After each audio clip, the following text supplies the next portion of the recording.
നമ്മളെയൊക്കെ കുഴക്കുന്ന വല്ലാത്ത കുറേ ചോദ്യങ്ങളുണ്ട്.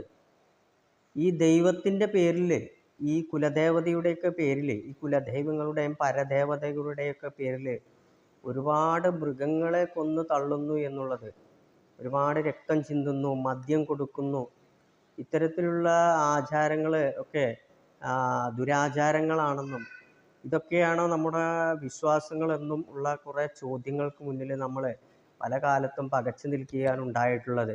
കാരണം ഇതൊക്കെ വിശ്വാസികളാണ് പറയുന്ന ആളുകൾ എന്ന് പറയുന്ന ആളുകൾ തന്നെയാണ് ഇതൊക്കെ ചെയ്യുന്നതും വിശ്വാസികൾ തന്നെയാണ് ഇതൊക്കെ ഈ ചോദ്യങ്ങൾ ചോദിക്കുന്നത് എന്നുള്ളത് കൊണ്ട് ഏതാണ് ശരിയായ വിശ്വാസം എന്നുള്ളത് നമുക്ക് വേർതിരിച്ചെടുക്കാൻ വല്ലാത്തൊരു വലിയ ഒരു ബുദ്ധിമുട്ടുള്ള കാര്യമാണ്.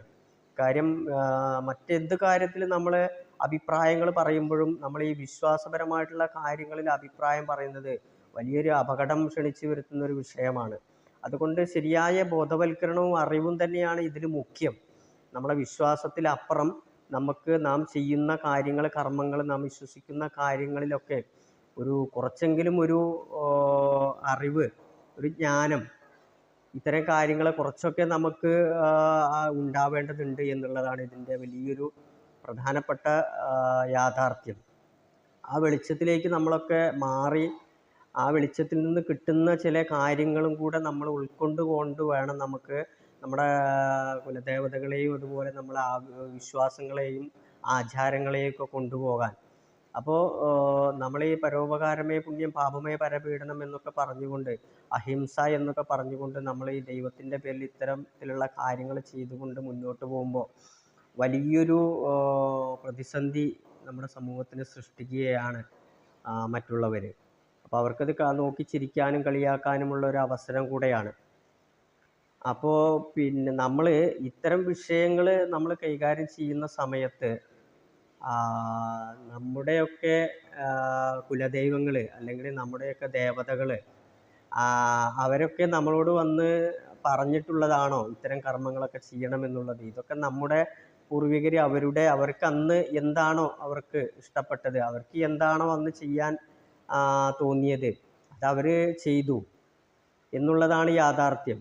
അത് നമ്മളും അതിൻ്റെ തുടർച്ച ചെയ്തു പോകുന്നു എന്നുള്ളതാണ് അതിൻ്റെ മറ്റൊരു യാഥാർത്ഥ്യം.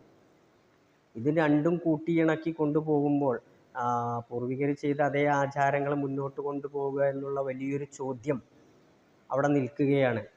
എന്നാൽ പല ആളുകളും പല സ്ഥലങ്ങളിലും ധൈര്യസമേത ഇതിലൊക്കെ മാറ്റം വരുത്തി ഇതൊക്കെ നമ്മുടെ സമൂഹത്തിന് ഭാവിയിൽ ഗുണകരമല്ല എന്ന് ചിന്തിച്ചുകൊണ്ട് മുന്നേറുന്ന ഒരുപാട് ആളുകൾ നമ്മുടെ കൂട്ടത്തിലുണ്ട്. അപ്പോൾ ഇതിൽ ഏതാണ് ശരി ഏതാണ് തെറ്റ് എന്നുള്ളത് നമ്മൾ സ്വയം വിവേചിച്ചറിയേണ്ട ഒരു കാര്യമാണ്. മറ്റൊരാളിൽ നിന്ന് നമുക്ക് ആഘാതമേറ്റുകൊണ്ട് നമുക്ക് മനസ്സിലാക്കുന്നതിലപ്പുറം സ്വയം ഇതിനെക്കുറിച്ച് വിവേചിച്ചറിയേണ്ടതുണ്ട്. അതായത് നമുക്ക് നമ്മുടെ ആരാധന, നമ്മുടെ ദേവതയ്ക്ക് എന്ത് കൊടുക്കണമെന്ന് തീരുമാനിക്കുന്നത് അത് നമ്മുടെ ഇഷ്ടമാണ്, മറ്റൊരാളുടെ ഇഷ്ടമല്ല. അത് നമ്മുടെ ഇഷ്ടമാണ്. പൊതുവായിട്ടുള്ള ഒരു ക്ഷേത്രങ്ങളിൽ അവിടെ കൊടുക്കുമ്പോൾ അവിടെ ഒരു താന്ത്രികപരമായിട്ടൊരു വിധിയും കർമ്മങ്ങളും തന്ത്രിയുടെ ചില നിർദ്ദേശങ്ങളും പൊതുവായിട്ടുള്ള ചില ആരാധനാ സമ്പ്രദായങ്ങളും ഒക്കെ ഉണ്ട്. അവിടെ അത് അങ്ങനെ നടക്കട്ടെ. പക്ഷെ നമുക്ക് നമ്മുടെ കുടുംബങ്ങളിൽ, നമ്മുടെ വീടുകളിൽ നമുക്ക് എന്ത് കൊടുക്കണമെന്ന് തീരുമാനിക്കുള്ള പൂർണ്ണമായിട്ടുള്ള അതിൻ്റെ അധികാരം നമ്മൾക്ക് തന്നെയാണ്. അതുകൊണ്ട് നാം ഇത് ഇനിയുള്ള ഭാവി തലമുറയ്ക്ക് കൈമാറുമ്പോൾ നാം ഇത് വളരെ വിവേചനത്തോടു കൂടിയിട്ട് മനസ്സിലാക്കിയിട്ട് വേണം നാം ഇത് കൈമാറാൻ. നാം എന്ത് ചെയ്യുന്നോ അതിൻ്റെ ബാക്കി തന്നെയായിരിക്കും ഭാവി തലമുറ ചെയ്തു പോരുന്നത്. ഒരു കാര്യം നാം തിരിച്ചറിയേണ്ടത് അത്യാവശ്യം, വളരെ വളരെ അത്യാവശ്യമാണ്. വളരെ വളരെ അധികം കുടുംബ ദേവതാ ക്ഷേത്രങ്ങൾ ഒരുപാട് കാലം മുമ്പേ കാര്യങ്ങളൊന്നും നടക്കാതെ, പൂജകൾ കിട്ടാതെ ക്ഷയിച്ച അവസ്ഥയിലേക്ക് കടന്നൊരു കാലമുണ്ടായി നമുക്ക്. ഇപ്പോൾ ഉള്ള കാലത്ത് നമ്മളതൊക്കെ കുത്തിപ്പൊക്കി നമ്മളൊക്കെ അത് കൊണ്ട് നടക്കുന്നു. പക്ഷേ ഇടക്കാലത്ത് ഇതൊക്കെ ഇട്ട് വീണൊരു കാലമുണ്ടായിരുന്നു.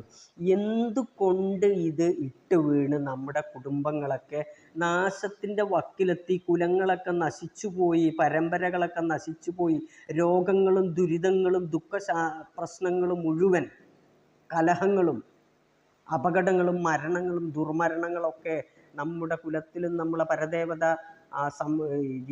നമ്മുടെ കുലങ്ങളിലുമൊക്കെ എന്തുകൊണ്ട് നടന്നുപോയി, എന്നിട്ട് അത്രയും നല്ല കർമ്മങ്ങളൊക്കെ ചെയ്തിട്ടും എന്തുകൊണ്ട് ഇത് നശിച്ചുപോയി എന്നുള്ളൊരു ചോദ്യം നമ്മുടെ മുന്നിൽ നിൽക്കുകയാണ്. അവിടെ നമ്മൾ ചിന്തിക്കേണ്ടിയിരിക്കുന്നു, മുൻപ് ചെയ്തവർ ചെയ്തിരുന്ന കാര്യങ്ങൾ, ആചാര കർമ്മങ്ങൾ, ദേവത എന്നുള്ളൊരു സത്യം വലിയ സങ്കല്പവും സത്യവും എന്നിരിക്കെ അവർ അതിനു വേണ്ടി ചെയ്തിരുന്ന കർമ്മങ്ങൾ എത്തരത്തിലുള്ളതാണ്, ആ കർമ്മത്തിൻ്റെ ഫലം തന്നെയല്ലേ ഭാവിയിൽ അനുഭവിച്ചിട്ടുള്ളത് എന്ന് നാം ചിന്തിക്കുക.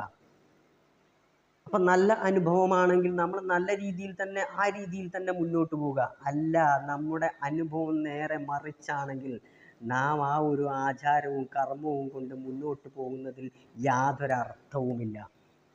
ഇന്ന് നമുക്ക് ഗുണകരമെന്ന് തോന്നുന്ന ഒരു ആചാരവുമായിട്ട്, അനുഷ്ഠാനവുമായിട്ട്, അത്തരം സമ്പ്രദായപരമായിട്ടുള്ള രീതികളുമായിട്ട്, അത്തരം നമ്മളുള്ള കൊടുതികളുമായിട്ട് നമുക്ക് മുന്നോട്ട് പോകാനുള്ള ശക്തി ആ കുലദേവത നമുക്ക് തരട്ടെ എന്ന് മാത്രമാണ് ഇവിടെ പറയാനുള്ളത്.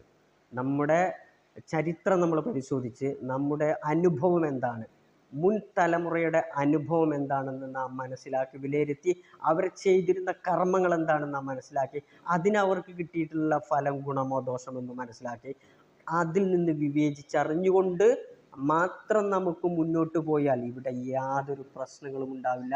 ഇത് എല്ലാവരും കുടുംബങ്ങളെ കൂടിയിരുന്ന് വിവേചിച്ച് മനസ്സിലാക്കി സമയമെടുത്ത് ചിന്തിച്ച് ആലോചിച്ച് ഈ കാലത്ത് നമുക്ക് എന്ത് ചെയ്യാം, അടുത്ത കാലത്ത് എന്തോ ചെയ്തോട്ടെ, അടുത്ത തലമുറ എന്തോ ചെയ്തോട്ടെ, മുൻ തലമുറ എന്തോ ചെയ്തോട്ടെ, ഈ തലമുറ എന്ത് ചെയ്യണമെന്ന് നമുക്ക് തീരുമാനിക്കാനുള്ളൊരു വിവേചന ബുദ്ധിയും ശക്തിയും ഈ കുലദൈവങ്ങൾ നമ്മൾക്ക് തരട്ടെ എന്ന് വളരെ ആത്മാർത്ഥമായിട്ട് പ്രാർത്ഥിക്കുകയാണ്.